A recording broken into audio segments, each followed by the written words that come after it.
Hey guys, it's Eric here at Farpoint Farms. Check this out, man. This is another one of these lithium batteries that I've done a lot of reviews on in the last 12 months. But this one is not going where the rest of them are going. So I'm building a very large solar array and a very large off-grid solar setup. This is not going to be for that. This is different, and here's why it's different. Here's why it's cool.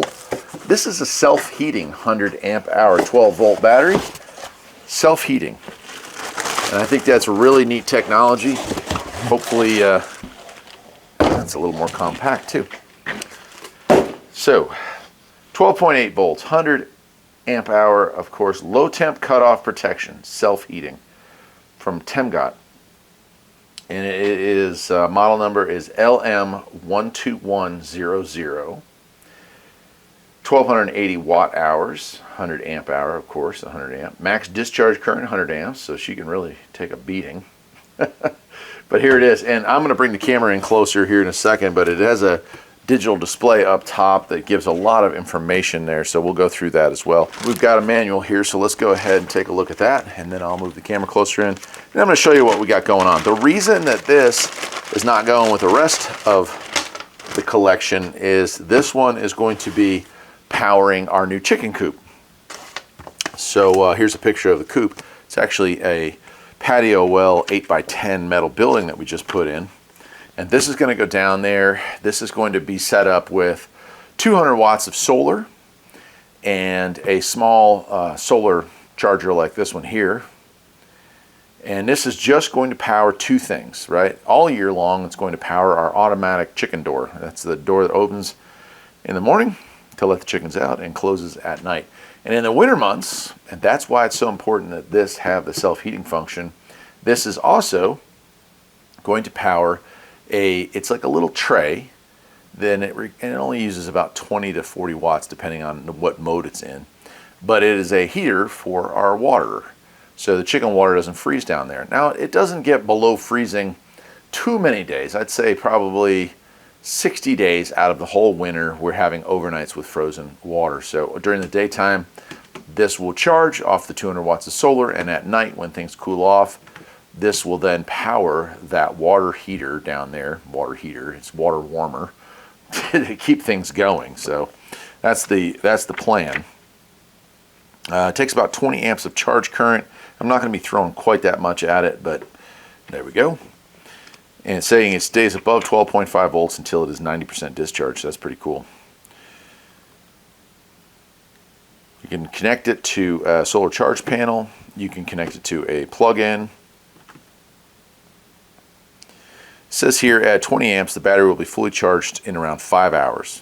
At 50 amps it'll be charged in 2 hours. Pretty awesome. So really quick.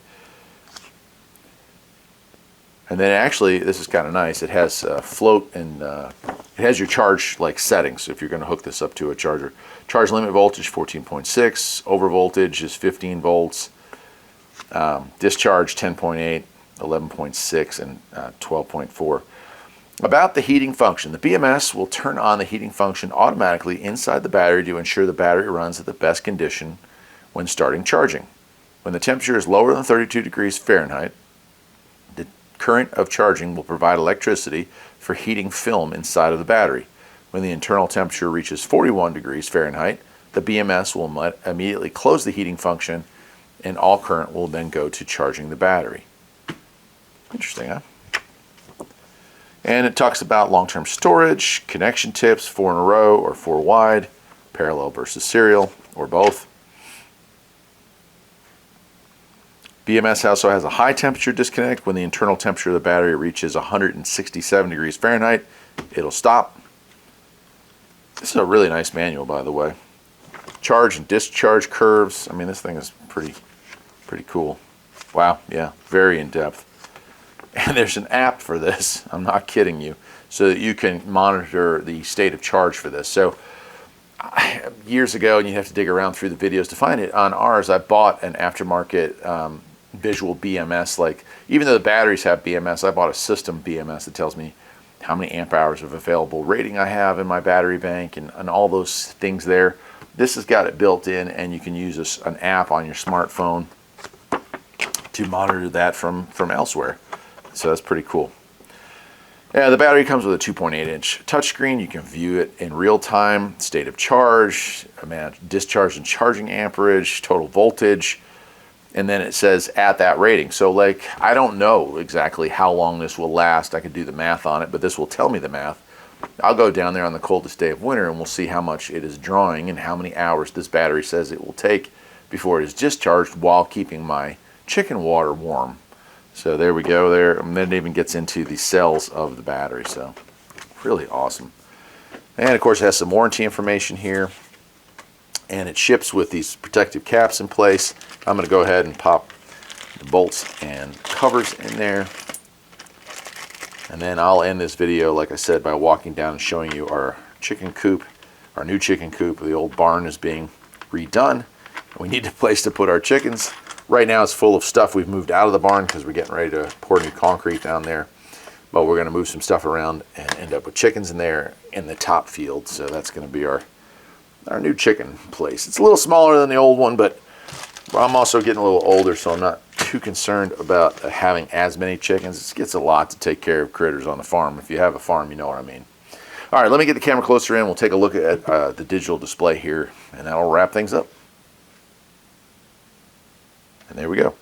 So it's standby means that there's no power going in or going out. The current is 0 amperage being used. Voltage 13.31, so 74% charge, almost a full charge on that.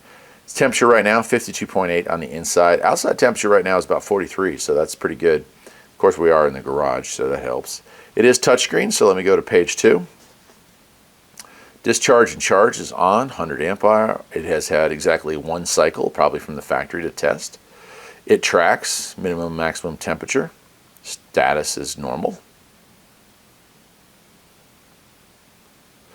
And lastly, here are our specs here. And of course we haven't done anything, so these shall all be very standard as far as the draws and all the rest. Millivolts, 3330 is what it looks like there, so cool. Yeah, it's pretty darn awesome.